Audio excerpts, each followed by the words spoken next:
Bienvenue sur le podcast Liberté libérale. Je suis Aurélie, psychologue entrepreneur.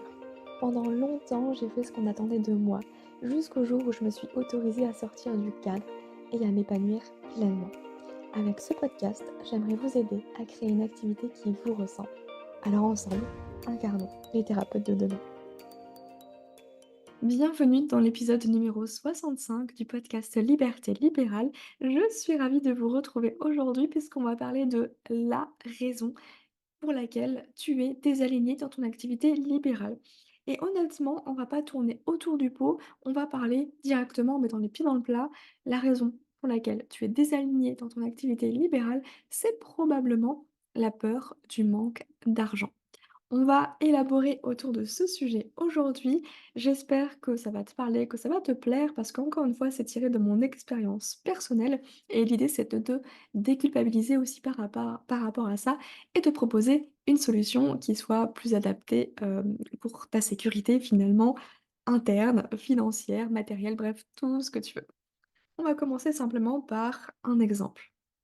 Imaginons, tu es à ton cabinet et puis là, bah, ton patient de 17 heures, bah, il vient pas, un lapin.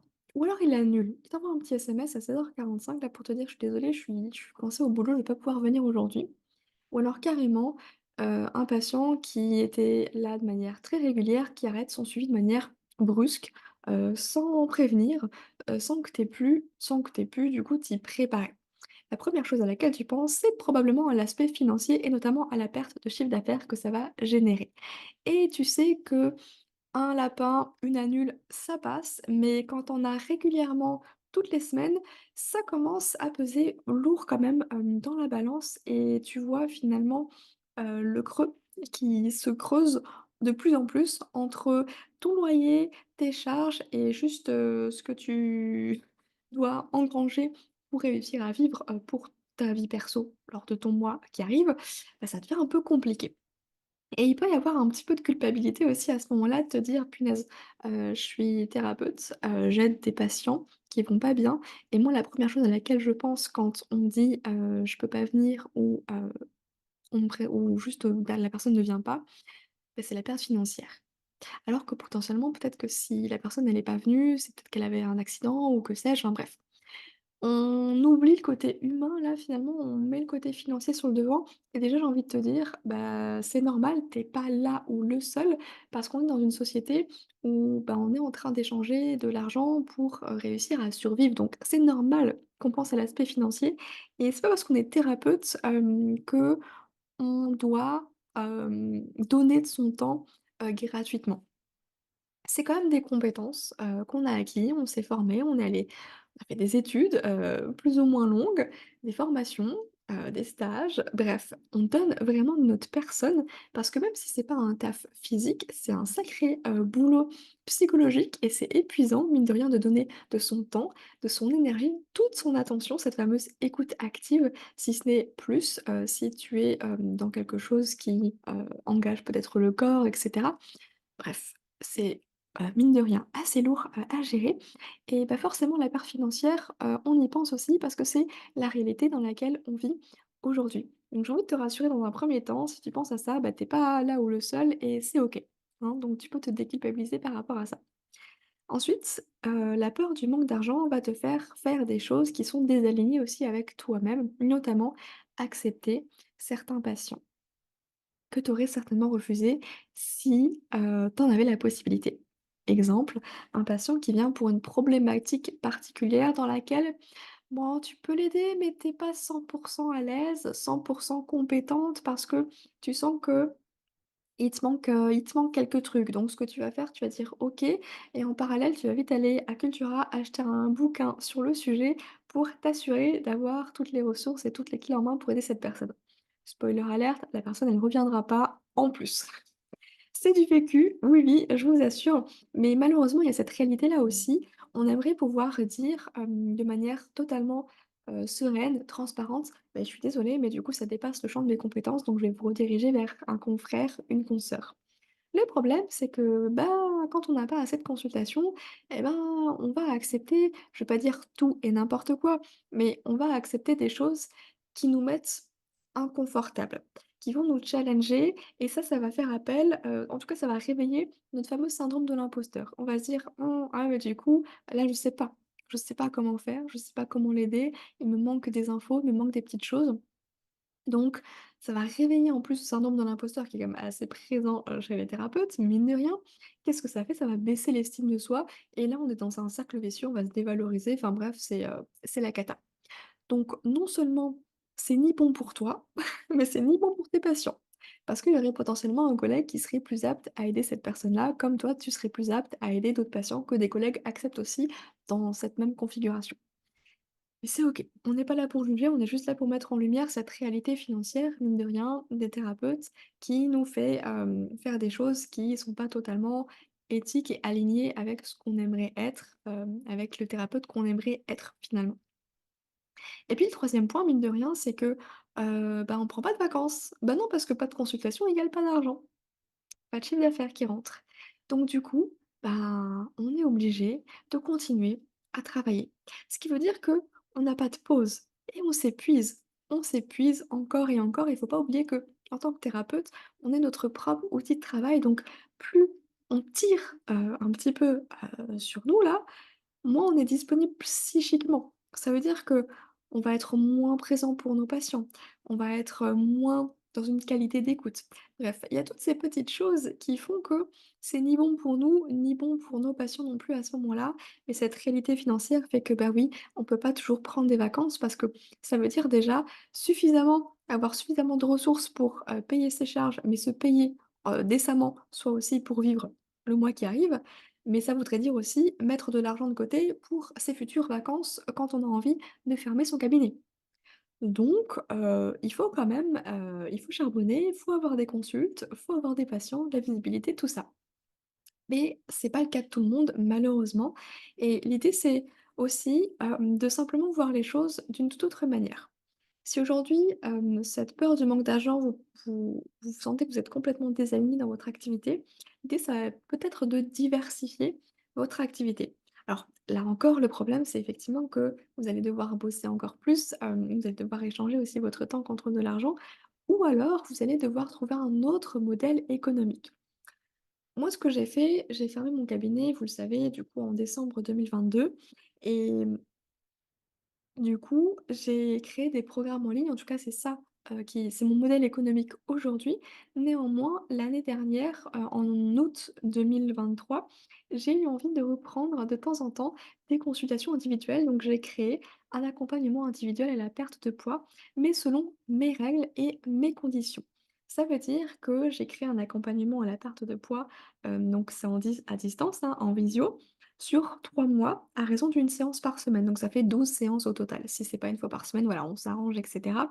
Mais, je propose du coup les consultations le mercredi et le jeudi après-midi et c'est un tarif pour les 3 mois, avec un paiement échelonné en, 4 fois si besoin. Mais ça, ce sont mes conditions maintenant pour travailler avec moi et je me sens nettement plus alignée avec ça parce que déjà, il y a un temps donné. C'est 3 mois, pas plus, pas moins et du coup, ça veut dire que vous savez exactement ce qui va rentrer, comme chiffre d'affaires pendant ces 3 mois. Si la personne, elle opte pour le paiement en 4 fois, vous savez que sur les 4 prochains mois, il y a tant qui va rentrer et plus vous allez avoir de personnes, plus, bah, du coup, ce montant, il va augmenter pour vous assurer une certaine stabilité. C'est ce qu'on appelle les revenus récurrents. C'est aussi ce que je pratique avec les programmes en ligne, c'est de proposer des paiements en plusieurs fois pour avoir un prévisionnel. Là, si vous voulez, j'ai un prévisionnel sur les 12 prochains mois. Donc forcément, plus les mois, s'éloignent, moins, ça va être important pour le moment, parce que je suis en construction aussi de tout ça et ça se fait toujours, jour après jour. Mais pour vous donner un exemple, j'ai commencé le mois de janvier 2024 avec plus de 1 000 € d'assurés dans mon mois sans rien faire de plus. J'ai commencé au mois de février avec, 1 700 € d'assurés. J'ai commencé au mois de mars avec 1 400 € d'assurés et ça, c'est vachement rassurant et c'est vachement confortable parce qu'en fait, on repart pas de zéro et on est sûr, d'avoir cette rentrée d'argent parce qu'en fait, notre patient là et en plus, je parle même pas de patient, je parle de clients, moi personnellement, quand je prends les accompagnements individuels maintenant, ils sont engagés parce qu'ils savent que c'est 3 mois. Donc c'est pas des séances à la carte comme ci, comme ça, quand ils veulent, quand ils ont besoin. Non. Donc forcément, c'est pas pour tout le monde. Ça réduit le champ. Mais ce qui est intéressant, c'est que ça va appeler des personnes qui elles-mêmes sont plus dans une dynamique, autonome, où elles vont être, responsables et c'est pour ça que je parle plus de patients, mais vraiment de clients parce que c'est avec ces personnes-là que j'ai envie de travailler et on voit vraiment la différence. Donc ça, ce modèle économique, moi, il me va bien. Alors là, je suis toujours dans l'échange de mon temps contre de l'argent, bien entendu. C'est pour ça que c'est qu'une toute petite partie, de mon activité. Je prends, 3 à 4 personnes en même temps max. Ça veut dire que j'ai 4 consultes dans la semaine max. Donc ça va quoi. J'arrive à m'en sortir, à gérer et je prends beaucoup plus de plaisir parce que c'est vraiment uniquement centré sur mon domaine d'expertise, soit la perte de poids et c'est selon mes conditions, mes règles, donc les 3 mois, une fois par semaine avec, tel et tel outil et voilà, sur le domaine de la perte de poids. Donc en cadrant, je me sens nettement plus alignée avec ça et nettement plus en sécurité aussi financière dans cette façon de fonctionner. Et les programmes en ligne, idem, ça permet d'avoir des paiements, récurrents comme ça quand les personnes, choisissent le paiement en plusieurs fois. Donc on a une vue d'ensemble. On sait que pour les 3 prochains mois, 6 prochains mois, 12 prochains mois, il y a tant et tant d'argent qui va rentrer. Donc on peut aussi, être un peu plus sereine et se dire que, ben là, je vais pouvoir lever un peu le pied, prendre des vacances, par exemple. Donc ça, c'est vraiment, hyper intéressant, hyper libérateur. En tout cas, moi, ça m'a vachement aidée. Je préfère nettement travailler comme ça. C'est beaucoup plus sécurisant pour moi et c'est beaucoup plus confortable aussi parce que ça respecte simplement ma personnalité introvertie. Hein, vous le savez, je vous en parle tout le temps. Donc, je vous partage un petit peu ça pour vous ouvrir peut-être à d'autres, possibilités. C'est des choses auxquelles on pense pas quand on est thérapeute parce qu'on imagine juste le modèle des consultations classiques, individuelles, et entre guillemets «à la carte». Voilà, on pense pas forcément à des forfaits, même si ça se fait de plus en plus. Hem Il y a plein de choses, en fait, qui peuvent se faire, qui se font dans le modèle, dans le monde des formations en ligne et qui peuvent s'appliquer éventuellement dans le monde de l'accompagnement. L'idée, c'est que vous soyez OK avec ça, et que vous puissiez remanier un petit peu à votre sauce pour que ça reste dans l'éthique de votre métier, bien entendu. En tout cas, je voulais vous partager ça pour vous montrer que autre chose est possible parce que souvent quand on sait pas que c'est possible, bah, forcément on reste coincé dans un fonctionnement peut-être qui nous convient plus sans avoir l'idée de comment en sortir. Donc je vous partage vraiment un petit peu comment, j'ai mis en place les choses et ce que j'ai mis en place concrètement pour vous montrer ce qui est possible de faire. Il y a encore plein d'autres possibilités, mais si ça vous appelle, si vous avez envie de vous lancer aussi, pourquoi pas dans ces programmes en ligne, sachez que j'ai créé une feuille de route qui est totalement gratuite qui pourra vous aider dans les étapes, pour réussir à construire et créer votre premier programme en ligne. Donc, je vous mets directement dans la description pour que vous puissiez la télécharger gratuitement et chaque semaine et ben, je vous envoie des conseils justement autour de cette thématique-là. C'est vraiment dédié aux thérapeutes, donc il y a vraiment l'éthique aussi de notre métier, notre déontologie qui est prise en compte, mon expérience personnelle bien entendu donc si ça vous intéresse et que ça vous appelle, n'hésitez pas, à télécharger cette feuille de route. Comme ça, vous aurez accès, bah, déjà à cette ressource-là, mais aussi à, chaque fois, chaque, semaine, un mail avec des conseils, applicables et des déblocages mindset et c'est vraiment ça qui me plaît donc bah, écoutez, j'espère que vous y trouverez aussi, des choses intéressantes pour votre activité. N'hésitez pas à venir m'en parler si vous avez envie d'échanger sur le sujet. Moi, je serais ravie, c'est toujours, quelque chose que j'adore, qui me passionne. Donc, bah, écoutez, je vais vous laisser là pour cette semaine. Moi, je vous dis à la semaine prochaine. Prenez soin de vous et je vous dis à bientôt. Si vous avez aimé l'épisode, n'hésitez pas à le noter sur votre plateforme d'écoute et partagez-le à un ou une collègue qui a besoin d'entendre ce message. Nous sommes bien plus à vouloir exercer notre métier autrement, mais la peur nous empêche de le faire vraiment. Alors j'espère que ce podcast sera votre safe place. Prenez soin de vous.